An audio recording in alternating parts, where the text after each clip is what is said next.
Hello everyone, আশা করি সকলে ভালো আছো। তোমাদের সকলকে স্বাগত জানাচ্ছি অ্যাস্ট্যাটিক ম্যাথসে। আজকের টপিক হচ্ছে এইচএস 2022-এর যে কোশ্চেন পেপার সলভ করছিলাম তার পার্ট 1 আমরা ভিডিও আপলোড করে ফেলেছি। তোমরা ডেসক্রিপশন বক্সে অথবা প্লে লিস্টে বা আই বাটনে গিয়ে তোমরা দেখে নিতে পারো। তাছাড়াও বিভিন্ন ইয়ারের কোশ্চেন বিশেষ করে 15 থেকে শুরু করে 2021 অবধি সমস্ত কোশ্চেন মোটামুটি সলভ করা আছে। যেগুলো আপলোড হয়নি সেগুলো খুব তাড়াতাড়ি আপলোড হয়ে যাবে। সো দেখে নেবো আজকের কথা না বাড়িয়ে।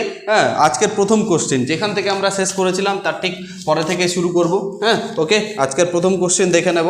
সেই কোশ্চেনটা কি রয়েছে দেখো, এখানে এরকম একটা ইন্টিগ্রেশন রয়েছে 1 সি এর, তোমরা অন স্ক্রিনে দেখতে পাচ্ছ কোশ্চেনটা। ওকে, তাহলে কোশ্চেনটা বলছে ইন্টিগ্রেশন 1 থেকে -1 এক্স মড এক্স ডিএক্স। ঠিক আছে, বলছে এর মান নির্ণয় করতে হবে। ঠিক আছে, এর মান কিভাবে আমরা নির্ণয় করব এটাকে আমরা দেখব, দেখে নেব এর মান কিভাবে আমরা নির্ণয় করব। দেখো এটা দেখো মড এক্স দেওয়া আছে। দেখো মড এক্সের ফাংশনটা তোমাকে জানতে হবে প্রথম কথা, তারপরে এটাকে কিন্তু আমরা সলভ করতে পারবো। আমরা দেখো মড এক্স সম্পর্কে একটু বলে দিই। মড এক্স কখন এক্স হবে, যখন এক্স গ্রেটার দেন 0। আর মড এক্স কখন -x হবে, যখন এক্স লেস দেন 0। এটা আমরা জানি। তাহলে দেখো এই ধরনের, এটা হচ্ছে ডেফিনেট ইন্টিগ্রাল, অর্থাৎ নির্দিষ্ট সমাকলন থেকে প্রশ্নটা আছে। এটাকে আমরা দুটো ভাগে ভাগ করতে পারবো নির্দিষ্ট সমাকলনের সংজ্ঞা অনুযায়ী। দেখো ডিএক্স প্লাস এখান থেকে করতে পারবো 0 থেকে 1 এক্স মড এক্স ডিএক্স। কেন করতে পারবো, কারণ দেখো 0টা -1 থেকে 1-এর মধ্যে লাই করছে। আমরা যদি এটা লাই করে তাহলে আমরা এটাকে দুটো ইন্টিগ্রেশনের আকারে আমরা কিন্তু ভেঙে দিতে পারি। ওকে, এবার দেখো এখানে প্রশ্ন হচ্ছে 0 থেকে -1 হলো। দেখো 0 থেকে -1 মানে এক্স এর ভ্যালুটা কার মধ্যে থাকছে, নেগেটিভের মধ্যে থাকছে না।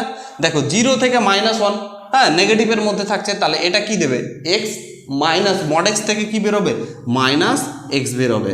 কারণ এর ডেফিনেশনটাই আছে এক্স লেস দেন 0 হলে কি দেবে, -x। তাহলে দেখো 0 থেকে -1-এর মধ্যে -x দেবে। এই জায়গাটা কিন্তু বোঝার বিষয়, এই জায়গাটাকে ভালো মতো বুঝবে। তারপরে দেখো এখান থেকে বলতে পারি 1 0। তাহলে এখানে দেখো 0 থেকে 1-এর মধ্যে মানে কি এক্স এর ভ্যালু কি গ্রেটার দেন 0। তাহলে গ্রেটার দেন 0 হলে এর ভ্যালু কি পজিটিভ দেবে। ওকে, তাহলে এরকম নর্মালি আমরা যদি করি তাহলে 0 -1 এটা হয়ে গেল -x² dx। এখানে দেখো 1 0 এটা x² dx। আচ্ছা, মাইনাসটাকে বাইরে বের করে দিলাম, তাহলে এটা ইন্টিগ্রেশন x³/3 আমরা সকলে জানি। তাহলে এটা 0 1 হয়ে যাবে। এখানে এটাও হয়ে যাবে কত, x³/3। তাহলে এটা হয়ে যাবে 1 0। এবার দেখো এক্ষেত্রে যদি ভ্যালুগুলো বসাই তাহলে ভ্যালু বসালে কি আসবে, দেখো 0 বসালে কত আসবে, 0^3, তার মানে 0 চলে আসবে আলটিমেটলি। মাইনাস কি বসাবো, এখানে -1 হবে, সরি। তাহলে -1^3/3 এখানে কত আসবে স্যার, 1^3/3 -0, কারণ 0^3 মানে 0 হয়ে যাচ্ছে। আচ্ছা, এটা এখানে নিয়ে নিচ্ছি। এর পরের অংশটা দেখো, পরের অংশটা কি হচ্ছে, দেখো মাইনাস থাকলো। আচ্ছা, এই 0টাকে মেনশন করছি না, এখানে মাইনাস। আচ্ছা দেখো 1^3 মানে কত, -1, 1^3 মানে -1 আমরা জানি 3। আচ্ছা প্লাস, আচ্ছা দেখো তো এটা 1^3/3, 1^3 মানে হচ্ছে 1/3, 0টাকে আর মেনশন করলাম না। দেখো মাইনাস মাইনাস মাইনাস, তিনটে মাইনাস, মাইনাস মাইনাসে প্লাস, প্লাস মাইনাসে মাইনাস, আলটিমেটলি এটা এলো আর এটা হলো এটা। দ্যাট মিনস এটা কত হয়ে গেল, 0 হয়ে গেল। তাহলে এই ইন্টিগ্রেশনটার মান কত আসবে, 0 আসবে। আশা করি কনসেপচুয়ালি তুমি বুঝতে পেরেছো। ওকে, সো দেখো পরের কোশ্চেনটাকে নিয়ে আবার ডিসকাশন করছি। সো স্টুডেন্ট দেখো পরের প্রশ্নটা কি আছে, এটা ডিফারেন্সিয়াল ইকুয়েশন থেকে আছে। এটাকে বলছে সমাধান করো। এটা একটা ডিফারেন্সিয়াল ইকুয়েশন, এটাকে সমাধান করতে হবে। দেখো এই 2022-এর কোশ্চেনগুলো প্রচুর ইজি এসেছিল এবং এবছরও তোমাদের ইজি কোশ্চেন আসবে। ঠিক আছে, দেখে নাও প্রত্যেকটা কোশ্চেনকে কনসেপচুয়ালি বোঝো। দেখো এই কোশ্চেনটা দেওয়া আছে না, এই কোশ্চেনটাকে একটা কাজ করবো, আগে এক্স এর টার্মগুলো একদিকে আর ওয়াই এর টার্মগুলোকে একদিকে করবো। আচ্ছা এটাকে দেখো তো e⁻x/e⁻y লিখতে পারবো কিনা। দেখো যেহেতু গুণের সময় পাওয়ারগুলো কি হয়ে যায়, বিয়োগ হয়ে যায়, তাহলে এটা উপরে উঠে গিয়ে সেটাই হবে। বুঝতে পেরেছো? আচ্ছা এটাকে লিখলাম x², এটাকে কি লিখবো, e⁻−y আছে না, তাহলে এটাকে আমি বাই আকারে লিখছি, e⁻−1 মানে প্লাস হয়ে যাবে নিচে লিখলে। বুঝতে পেরেছো? এবার যদি এটা লসাগু নিয়ে নিই তাহলে dy dx লসাগু কত হবে, e⁻y, তাহলে e⁻x + x²। তাহলে এখান থেকে দেখো এটার সাথে এটার গুণ করে দিলাম, তাহলে e⁻y dy dx রয়ে গেল e⁻x x²। এবার দেখো তো ডিএক্স দ্বারা গুণ করলাম, তাহলে এটাকে ডিএক্স দ্বারা গুণ করলে ডিএক্স ডিএক্স কেটে যাবে, তাহলে ডিওয়াই এটা হলো, এটাকে ডিএক্স দ্বারা গুণ করো ডিএক্স হলো, এটাকে এক্স স্কোয়ার ডিএক্স হলো। এক কথায় এটাকে না এই দুটো দ্বারা গুণ করে দিলাম। আশা করি বুঝতে পেরেছো। এবার আমি উভয় পক্ষে কি করলাম, ইন্টিগ্রেশন নিলাম। ইন্টিগ্রেশন কি করলাম, উভয় পক্ষে নিলাম। এখানে লিখে দিতে হবে যে উভয় পক্ষে সমাকলন নিয়ে পাই, ঠিক আছে। তাহলে যখন নেব, তাহলে দেখো ই টু দি পাওয়ার ওয়াই এর ডিওয়াই এর রেসপেক্টে সমাকলন কি হবে, অবশ্যই ই টু দি পাওয়ার ওয়াই হবে, জানো তোমরা। সিমিলারলি এটা ই টু দি পাওয়ার এক্স হবে, আর এটার কি হয়ে যাবে এক্স কিউব বাই 3 আসবে, আর একটা কনস্ট্যান্ট, যেখানে সি হচ্ছে একটা কি কনস্ট্যান্ট বা ধ্রুবক। ওকে, অবশ্যই এটা বলে দিতে হবে সমাকলন ধ্রুবক। তাহলে ই টু দি পাওয়ার ওয়াই এটাকে এপারে নিয়ে এসো, ই টু দি পাওয়ার এক্স এটা হয়ে গেল এক্স কিউব বাই কত 3 প্লাস সি। তাহলে এটাই সেই আনসার, সেটাই তো চেয়েছে, এটাকেই তো সলভ করে আনতে বলেছিল ডিফারেন্সিয়াল ইকুয়েশন। ওকে, সো আশা করি বুঝতে পেরেছো। ক্লিয়ার হয়েছে কিনা বলো, আশা করছি তোমাদের ক্লিয়ার হয়েছে। পরের প্রশ্নটা দেখে নেব। পরের প্রশ্নটাও খুব ইম্পর্টেন্ট প্রশ্ন, এখানে তো ইম্পর্টেন্ট বলে ইয়ারে দিয়েছে, সেহেতু প্রত্যেকটা কোশ্চেনকে কনসেপচুয়ালি আমাদের বুঝতে হবে। দেখো পরের প্রশ্নটা কি বলেছে, অন স্ক্রিনে দেখতে পাচ্ছ, বলছে এক্স আর ওয়াই দুটোই বলেছে পজিটিভ, এবং কন্ডিশন দেয়া আছে এক্স ওয়াই কি বলেছে, এক্স ওয়াই গ্রেটার দেন 1 বলা আছে, তাই না। এক্স ওয়াই গ্রেটার দেন 1 বলা আছে, এক্স ওয়াই এর গুণফল 1 বলা আছে, ঠিক আছে। আর এক্স আর ওয়াই পজিটিভ বলে দিয়েছে, এবং বলতে চাইছে তাহলে এক্স প্লাস ওয়াই এর কি মান চাইছে, লঘিষ্ঠ মান চাইছে। আচ্ছা, লঘিষ্ঠ মানে কি, দেখো দুটো শব্দ হয়, একটা চরম একটা অবম, একটা ম্যাক্সিমাম একটা মিনিমাম, একটা লঘিষ্ঠ একটা গরিষ্ঠ, সবগুলোর মিনিং আলাদা কিন্তু। দেখো ম্যাক্সিমাম, চরম আর গরিষ্ঠ এগুলোর মানে হচ্ছে সব থেকে বৃহত্তম মান, আর যেগুলো বলেছে লঘিষ্ঠ, মিনিমাম বা অবম, সেগুলোর মান হচ্ছে মিনিমাম মান। তার মানে এর মিনিমাম মান চাইছে, লঘিষ্ঠ মান চাইছে, মানে ছোট মানটা চাইছে, ক্ষুদ্রতম মান চাইছে। কিভাবে করবো দেখো, প্রথম কাজ এখান থেকে দেখো ওয়াই এর ভ্যালু আমি বের করে নিচ্ছি, তাহলে কি হচ্ছে 1/x। আচ্ছা, এবার কি করলাম, মনে করি এটা চরম অবম চ্যাপ্টার থেকে এস সমান আমি ধরে নিলাম এক্স প্লাস ওয়াই, ধরতে পারবো। আচ্ছা, তাহলে এস সমান এক্স লিখলাম, ওয়াই এর জায়গায় কত লিখবো, ওয়াই এর ভ্যালু যেহেতু 1/x, এটা লিখে দিলাম। এবার ডেরিভেটিভ করো, তাহলে ডিএস ডিএক্স, এক্স এর সাপেক্ষে ডেরিভেটিভ করলাম, ঠিক আছে, বোথ সাইড। তাহলে এক্স এর ডেরিভেটিভ কত হবে 1, আর এটার ডেরিভেটিভ হবে 1/x স্কোয়ার। এখন যারা বুঝতে পারোনি -1/x স্কোয়ার, তাদের জন্য বলছি, দেখো এক্স 1/x কে লেখা যাবে x টু দি পাওয়ার -1, আর x টু দি পাওয়ার -1 মানে x to the power n এর ডেরিভেটিভ কত ছিল, n into x to the power n-1, তাহলে এটা -1 into x to the power -1, তাহলে -1 x টু দি পাওয়ার -2, তাহলে -1/x স্কোয়ার লেখা যাবে কিনা। তাহলে এটার ডেরিভেটিভ এটা, এখান থেকে এটা আমরা করেছি। ওকে, তাহলে এটাকে আমি ভেঙে ভেঙে বোঝালাম। এবার দেখো এটাকে আরেকটু কাজ করি আমরা, ds dx রাখছি 1, এটাকে লিখছি দেখো -2, এটাকে আবার ডেরিভেটিভ করছি, সেকেন্ড অর্ডার ডেরিভেটিভ করছি। কেন করছি, কারণ চরম অবম যারা চ্যাপ্টার করেছে তাদের তো খুবই ইজি মনে হবে, কারণ সেকেন্ড অর্ডার ডেরিভেটিভও লাগবে। সেকেন্ড অর্ডার ডেরিভেটিভ আমাকে বলবে ম্যাক্সিমাম না মিনিমাম ভ্যালু, ঠিক আছে। তাহলে দেখো এখানে এটাকে লিখতে পারবো 1 এর ডেরিভেটিভ 0, আর এটার ডেরিভেটিভ দেখো -2 x টু দি পাওয়ার -2 -1, তাহলে d2s dx2, তাহলে কত হচ্ছে 2 এটা হয়ে যাচ্ছে দেখো 2 ইন্টু মাইনাস মাইনাসের প্লাস x এর পাওয়ার -3। দ্যাট মিনস এটাকে স্যার এরকম লিখতে পারবো কি না, তাহলে 2/x³ লিখতে পারবো, নিশ্চিত রূপে লিখতে পারবো, আশা করি বুঝতে পেরেছো। এবার দেখো, এবার এখানে একটা কাজ করছি, যেহেতু চরম এবং অবম মানের জন্য, তাহলে ফর, আমি ইংলিশে লিখছি তোমরা লিখে দিও, ম্যাক্স অর মিনিমাম ভ্যালুর জন্য ডিএস ডিএক্স অর্থাৎ ফার্স্ট অর্ডার ডেরিভেটিভ কি করতে হবে, আমাদের 0 করতে হবে। তাহলে ফার্স্ট অর্ডার ডেরিভেটিভ কত আছে, এটা দেখো 1 -1/x স্কোয়ার সমান 0, তাহলে এখান থেকে -1/x স্কোয়ার সমান এটা 1 হলো, x স্কোয়ার ইকুয়াল টু 1 হলো, তাহলে x এর ভ্যালু কি বেরোলো +-1। তাহলে x এর ভ্যালু যখন +1, তাহলে dy dx কত ভ্যালু দিচ্ছে দেখো। তাহলে এখানে যখন বসাবো, তাহলে দেখো d2x সেকেন্ড অর্ডার ডেরিভেটিভ কত দিচ্ছে দেখো, তাহলে 2/1 এর কিউব মানে হচ্ছে কত 2, তাহলে এটা কি গ্রেটার দেন 0, তার মানে পজিটিভ ভ্যালু দেওয়া মানে কি মিনিমাম মান আছে, লঘিষ্ঠ মান আছে। অতএব x সমান 1 বিন্দুতে কি আছে লঘিষ্ঠ বা মিনিমাম, আমি ইংলিশটাও লিখে দিচ্ছি, মিনিমাম মান পাওয়া যাবে। কারণ আর আমাকে মিনিমামটাই বলেছে, ম্যাক্সিমাম বের করবো না, তাহলে আমাকে কিসের মান চেয়েছে, এক্স প্লাস ওয়াই এর মান চেয়েছে, তাহলে এক্স প্লাস ওয়াই মানে কি এস মানে কত এক্স প্লাস ওয়াই, এটাকেই রূপান্তরিত করে লিখেছিলাম X plus one by X. তাহলে এক্স এর ভ্যালু কত বসাবো, 1 বসাবো, তাহলে 1 প্লাস 1 বাই 1, তার মানে 1 প্লাস 1 ইকুয়াল টু 2। তার মানে অতএব লঘিষ্ঠ মান কত হবে, এক্স প্লাস 2 এর সব থেকে ছোট মান হয়ে গেল 2। ক্লিয়ার হয়েছে কিনা বলো? আশা করি এই হচ্ছে কনসেপ্টটা, বুঝে নাও। আরেকবার বলে দিই, দেখো প্রথমত আমাকে দেয়া ছিল এক্স পজিটিভ ওয়াই পজিটিভ, এদের গুণফল 1 দেয়া ছিল, ওয়াই এর ভ্যালু বের করেছিলাম, আর এক্স প্লাস ওয়াই এর মান বের করতে বলেছিল, যেটা বের করতে বলেছিল সেটা ইকুয়াল টু এস ধরলাম। এস করে আমি কি করলাম, ওয়াই এর ভ্যালু বসিয়ে দিলাম। এখন প্রশ্ন হচ্ছে ওয়াই এর ভ্যালু কেন বসালাম, কারণ আমি একটা ভেরিয়েবলে আনতে চাইছি, একটা ভেরিয়েবলে যদি আসতে পারে তাহলে এর ডেরিভেটিভ করা সুবিধা হবে আমার, আর ম্যাক্সিমাম আর মিনিমাম ভ্যালু বের করা সুবিধা হবে। তাই এটা ফার্স্ট অর্ডার ডেরিভেটিভ করলাম, তারপর সেকেন্ড অর্ডার ডেরিভেটিভ করলাম। আমরা জানি ফার্স্ট অর্ডার ডেরিভেটিভটাকে 0 করতে হয় ম্যাক্সিমাম মিনিমাম ভ্যালুর জন্য। তাহলে এক্স এর যেগুলো মান পাই, দেখো যেগুলো মান পেয়েছি সেগুলোর একটা মান বসিয়েছি, +1 বসিয়েছি।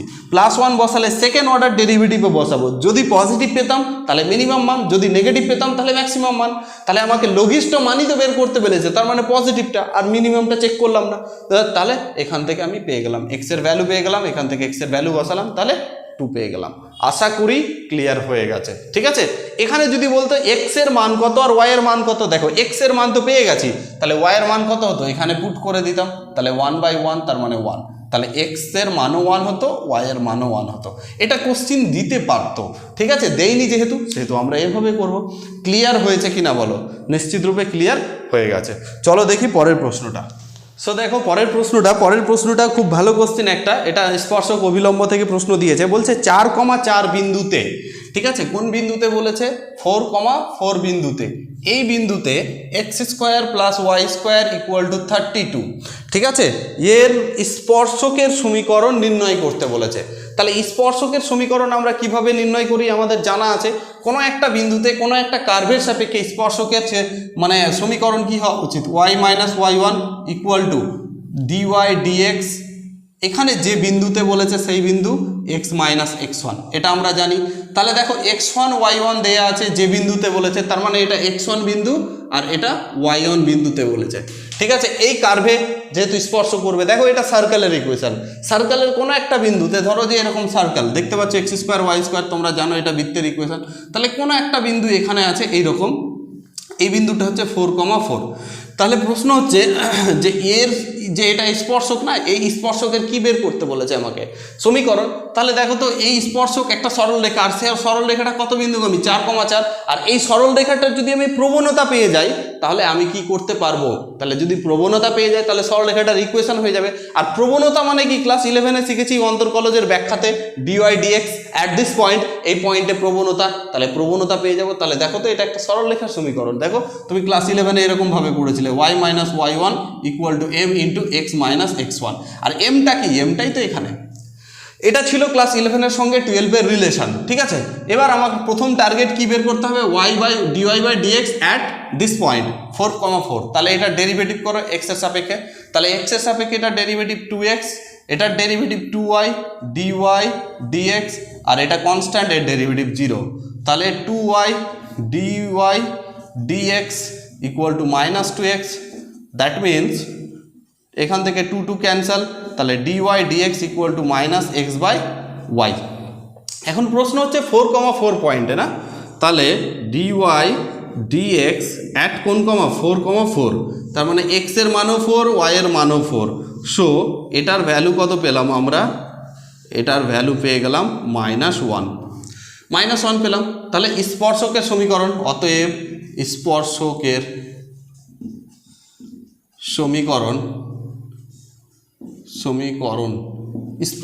সমীকরণ কি হবে স্যার, তাহলে y - y1, এটা ফর্মুলাটা লিখে দিই এখানেই, dy dx at x1 y1 বিন্দুতে আর x - x1, তাহলে y - y1 এর ভ্যালু কত, এখানে দেখো তো y1 মানে এই বিন্দু দিয়েই পাস করবে, তাহলে 4, এগেন এটার ভ্যালু কত বের করেছি, এটার ভ্যালু দেখো -1 বের করেছি, x মাইনাস x1 তাহলে 4 এটা হয়ে যায়।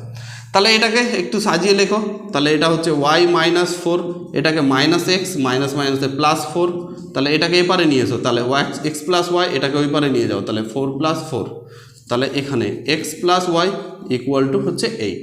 তাহলে এটাই হচ্ছে সেই স্পর্শকের সমীকরণ, তাহলে কি যেটা x plus Y equal to 4।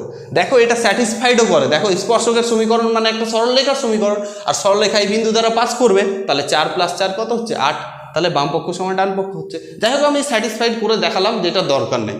তাহলে আশা করি এই তথ্যটা বুঝতে পেরেছো। ওকে, তাহলে এই ছিল আমাদের 1-এর সি এর কোশ্চেনগুলো সলভ হলো। এরপরে 1-এর ডি এর প্রশ্নগুলোকে নিয়ে আমরা সলভ করব, চলো দেখে নিই। দেখো স্টুডেন্ট, পরের প্রশ্ন 1-এর ডি এর, এখানে দেখো একটা করতে বলেছে, আছে 3টে দেয়া, সবগুলোই ভেক্টর অ্যান্ড 3D থেকে দেয়া আছে, দেখে নেব। তাহলে প্রথম কোশ্চেন বলেছে দেখাও যে দুটো বিন্দু দেয়া আছে, অন স্ক্রিনে দেখতে পাচ্ছ আমি বিন্দু দুটোকে লিখছি, 3D তে বিন্দুগুলো দেয়া আছে 1 -1 2 অ্যান্ড দেয়া আছে 3 4 -2, আর দুটো বিন্দু দেয়া আছে 0 3 2 অ্যান্ড দেয়া আছে 3 5 6। বলছে এই দুটো বিন্দু মানে এই দুটো বিন্দু দ্বারা 3D তে একটা স্ট্রেট লাইন হবে, এই দুটো বিন্দু দ্বারা 3D তে একটা স্ট্রেট লাইন হবে, এই দুটো স্ট্রেট লাইন পরস্পরকে কি হচ্ছে লম্বভাবে ছেদ করবে। ধরো প্রথম বিন্দু দুটো দ্বারা এটা একটা স্ট্রেট লাইন, আচ্ছা দ্বিতীয় বিন্দু দুটো দ্বারা এটা একটা স্ট্রেট লাইন, তাহলে এই দুটো স্ট্রেট লাইন এইরকম থাকবে। দ্যাট মিনস এখান থেকে দেখো আমার কাছে, এখান থেকে এই অ্যাঙ্গেলটা 90, এখান থেকে এই অ্যাঙ্গেলটা 90। তাহলে এটা কিভাবে করব, এটা অ্যাকচুয়ালি করব দিক অনুপাত এবং দিক কোসাইন এ বা ডিরেকশন কোসিও ডিরেকশন রেশিওর ফর্মুলা দিয়ে করব। দেখো যখন এই দুটো বিন্দুকে ছেদ করবে মানে বিন্দু দুটো তো যুক্ত হয়, তাহলে এরকম একটা সরলরেখা হবে, আর এই দুটো বিন্দু এখানে ধরো, তাহলে এইরকম একটা আসবে। তাহলে প্রশ্ন হচ্ছে এদের মধ্যে অ্যাঙ্গেলটা 90 হবে, তার মানে দেখো এই সরলরেখার direction cosine direction ratio DRs আর এই সরলরেখার ডিরেকশন রেশিও, এদের যোগফলের গুণফল 0 হওয়া উচিত। মিনস এরকম এর ডিরেকশন রেশিও a1 হ্যাঁ আর a1 b1 অ্যান্ড c1 যদি হয়, আর এরটা a2 b2 c2 যদি হয়, কন্ডিশনটা মনে করিয়ে দিই, তাহলে a1 a2 plus b1 b2 plus c1 c2 equal to কত 0। তাহলে এটা হলে কি হবে 90 ডিগ্রি উৎপন্ন করবে। তাহলে দেখো এর ডিরেকশন রেশিও বের করি, তাহলে বিন্দু দুটির সংযোগে দিক অনুপাত, আমি লিখছি দিক অনুপাত বা ডিআরএস ডিরেকশন রেশিও কত হবে স্যার? দিক অনুপাত কত হয় দেখো, এটা থেকে এটা বাদ কত হয় 3 - 1 4 -1, এটা থেকে এটা বাদ, তারপর এটা থেকে এটা বাদ, তাহলে কত হচ্ছে -2 তাহলে এটা হয়ে গেল 2, এটা হয়ে গেল 5, এটা হয়ে গেল -4। ওকে, দেখো এবার দেখো এই দুটো বিন্দু দ্বারা কি উৎপন্ন সরল রেখার ডিরেকশন রেশিও, তাহলে লিখি 0,3 2 ও 3 5 6। আমি ল্যাঙ্গুয়েজগুলো একটু মানে স্কিপ করছি, হ্যাঁ। বিন্দু দুটি দ্বারা উৎপন্ন সরল রেখার দিক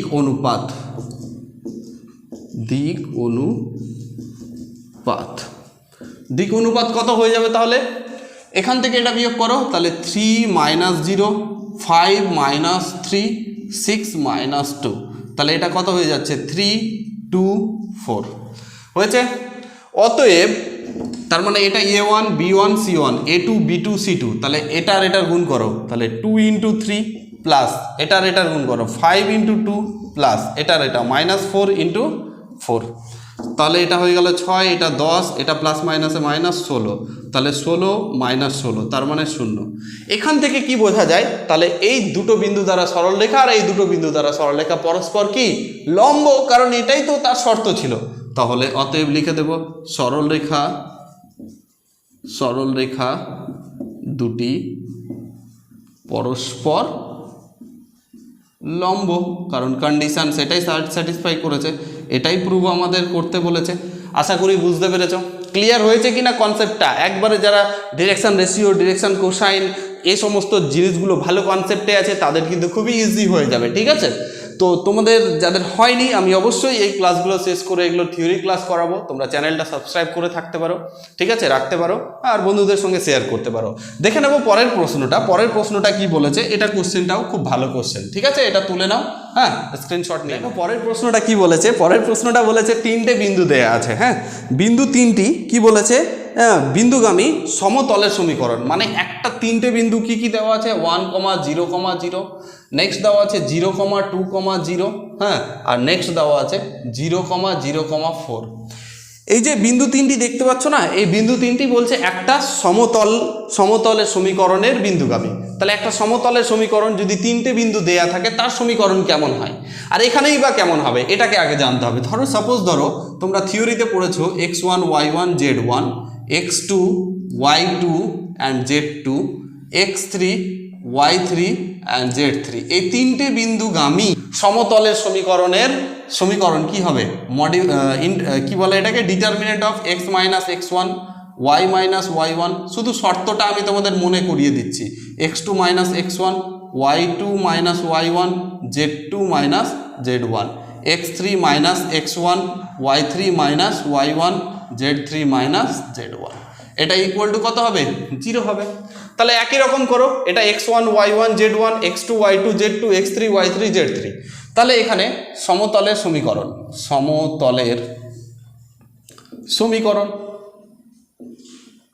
সমীকরণ হয়ে যাবে x মাইনাস x1 কত আছে 1, y মাইনাস 0, z মাইনাস 0। আচ্ছা, এবার দেখো x2 মাইনাস x1 মানে এটা থেকে এটা বাদ, 0 মাইনাস 1, তারপরে 2 মাইনাস 0, 0 মাইনাস 0, একই রকম। তারপরে এটা থেকে এটা বাদ, দেখো x3 মাইনাস x1 তার মানে 0 মাইনাস 1, তারপরে 0 মাইনাস 0, তারপরে 4 মাইনাস 0, এটা সমান কত হবে, 0 হবে। এবার দেখো তাহলে এটা কি হয় x minus x1 y z minus 1 2 0 minus 1 0 4 equal to 0। তাহলে এখান থেকে দেখো x মাইনাস x1 এটা বাদ, তাহলে ভেঙে দাও, এটা 4 2 8, আর এটা কত হয় 0 হয়ে যায়, মাইনাস y, তাহলে এই দিক থেকে বাদ, এটার সঙ্গে এটা মাইনাস 4, এটার সঙ্গে এটা 0, প্লাস z, এটা বাদ, এটার সাথে এটা 0, আর এটার সাথে এটা মাইনাস মাইনাসে plus 1 equal to 0।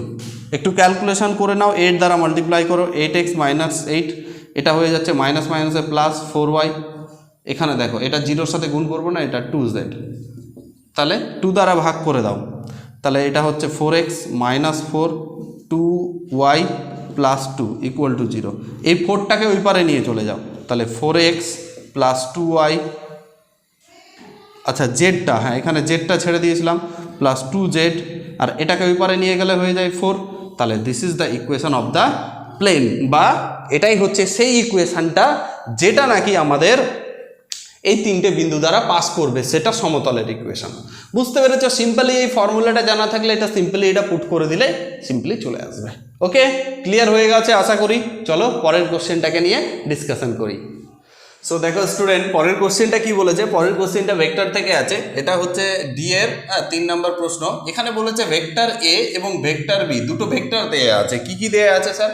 5i vector, minus J vector, minus 3k vector, and vector B দেয়া আছে i vector plus 3j vector, আর মাইনাস 5k ভেক্টর। এই দুটো ভেক্টর দেয়া আছে। এবার বলতে চাইছে যে দেখাও যে a প্লাস বি এবং a মাইনাস বি পরস্পর কি বলতে চাইছে, লম্ব। তার মানে দেখো তো a প্লাস বি ভেক্টরটা এর উপরে a মাইনাস বি ভেক্টরের উপর লম্ব। তাহলে লম্ব হওয়ার শর্ত কি? দুটো ভেক্টর, যে কোনো দুটো ভেক্টর আমরা জানি, যে কোনো এনি দুটো ভেক্টর a ভেক্টর এবং b ভেক্টর যদি নিই, তাহলে এদের লম্ব হওয়ার শর্ত আমরা ভেক্টরে জেনেছি a vector dot b vector. তার মানে তাদের ডট প্রোডাক্টটা কত দেখাতে হবে? 0 দেখাতে হবে। এটা ছিল শর্ত, বুঝতে পেরেছো? তাহলে এক্ষেত্রে যদি আমরা দেখানোর চেষ্টা করি, তাহলে এই দুটোকে যোগ করব, এই দুটো বিয়োগ করব, দিয়ে আমরা কি করব, এদের ডট প্রোডাক্ট যদি 0 দেখাতে পারি তাহলে বলবো প্রমাণ হয়ে গেছে।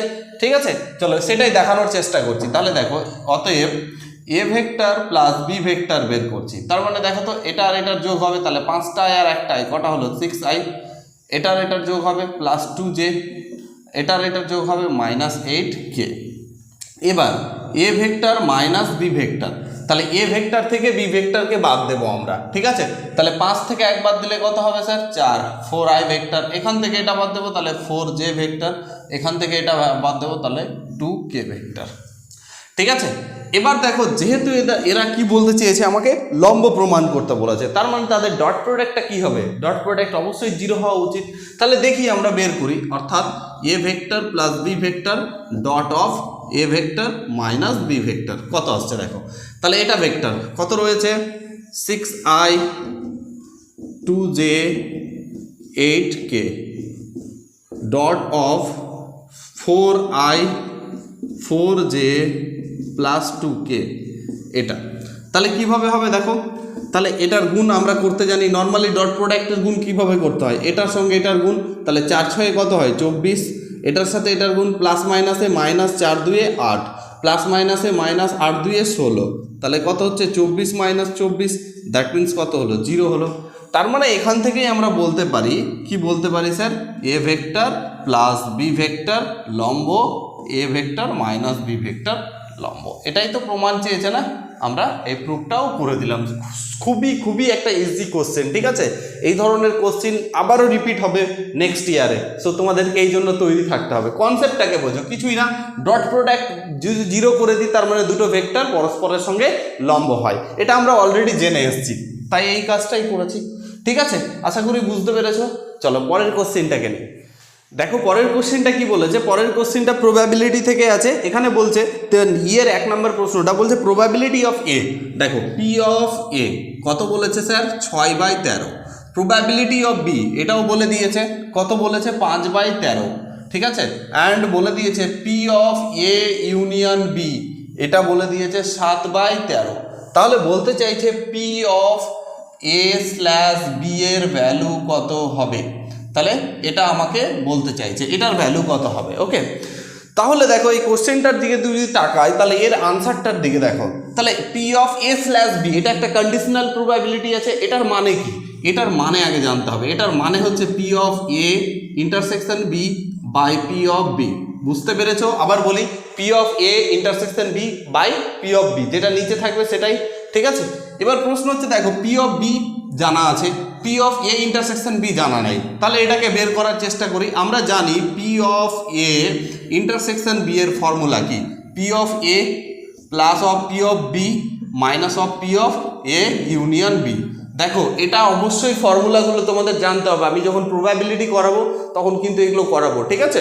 দেখে নাও এবার দেখো পি অফ এ এর ভ্যালু কত 6/13, পি অফ বি এর ভ্যালু 5/13 অ্যান্ড মাইনাস এটার ভ্যালু কত 7/13, 13 হচ্ছে এলসিএম, তাহলে 6 প্লাস 5 মাইনাস 7, তাহলে 6 আর 5 কত হলো 11/7/13, তাহলে কত হচ্ছে এটা, তাহলে 4/13। এবার দেখো আলটিমেটলি আমাকে কোশ্চেনে কি চেয়েছে, probability of A slash B, একটু আগে এর ফর্মুলা জেনেছি কি, P of A intersection B by P of B. তাহলে এই ভ্যালুগুলো বসিয়ে দেবো, তাহলে P of A intersection B অর্থাৎ এটাই তো ভ্যালু বের করছিলাম, তাহলে P of A intersection B এর ভ্যালুটা কত আছে 4/13, তাহলে লিখে দেবো 4/13। এখানে দেখো পি অফ বি এর ভ্যালু কত, পি অফ বি এর ভ্যালু দেখো 5/13, তাহলে এখানে লিখে দেবো 5/13, এই 13 ক্যান্সেল, তাহলে থাকলো কত 4/5, অর্থাৎ P of A slash B এর ভ্যালু হচ্ছে, probability of A by B এর ভ্যালু হচ্ছে 4/5। So this is the correct answer. Okay, so এই ছিল আমাদের কোশ্চেন। চলো পরের কোশ্চেনটা দেখে নিই। দেখো আজকে লাস্ট কোশ্চেনটা কি বলেছে, 1-এর ই এর 2 নাম্বার প্রশ্ন, ভালো মতো পড়বো। বলছে একটি ছক্কাকে ছোড়া হলো, তাহলে লুডোর ছক্কা প্রত্যেকে দেখেছো, ছক্কাকে ছোড়া হলো, ছোড়ার পর যে সংখ্যাগুলি আসতে পারে, হ্যাঁ, তারা 3 দ্বারা বিভাজ্য হলে তাকে ই দ্বারা প্রকাশ করা হয়। হ্যাঁ, কি বলছে 3 দ্বারা যারা বিভাজ্য হবে তাদের ই দ্বারা প্রকাশ করা হবে। তার মানে দেখো একটা ছক্কাকে যখন আমি ছুড়লাম তখন আমরা কি কি পেতে পারি সেটাকে স্পেস বললাম, ইভেন্ট স্পেস বললাম। তাহলে পেতে পারি 1 পেতে পারি, 2 পেতে পারি, 3 পেতে পারি, 4 পেতে পারি, 5 পেতে পারি, 6 পেতে পারি, আর কিছু পেতে পারি কি 7ও পাবো না, 0ও পাবো না, 8ও পাবো না। তাহলে এই 6টা বিকল্প ছাড়া আর কিচ্ছু পাবো না, কারণ লুডো ছক্কা তোমরা দেখেছো, ঠিক আছে। এরপরে বলতে চাইছে যে ছোড়ার পর যে সংখ্যাগুলি আসতে পারে তারা 3 দ্বারা বিভাজ্য হলে তাকে ই দ্বারা প্রকাশ করা হয়। তাহলে ই দ্বারা প্রকাশ করা হলো কাকে, যারা 3 দ্বারা বিভাজ্য। তাহলে 3 দ্বারা বিভাজ্য কে কে আছে, দেখো তো 3 আছে আর 6 আছে, তাহলে এখানে হলো এটা।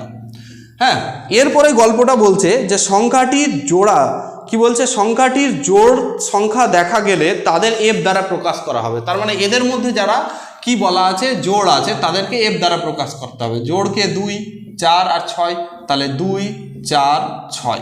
এখন প্রশ্ন বলছে দেখাও যে ইও এবং এফ পরস্পর কি বলেছে স্বাধীন। তাহলে ই আর এফ পরস্পর স্বাধীন। কি বলছে, ই ও এফ পরস্পর স্বাধীন। পরস্পর কি বলছে স্বাধীন। আচ্ছা, স্বাধীন হওয়ার শর্ত কি স্যার?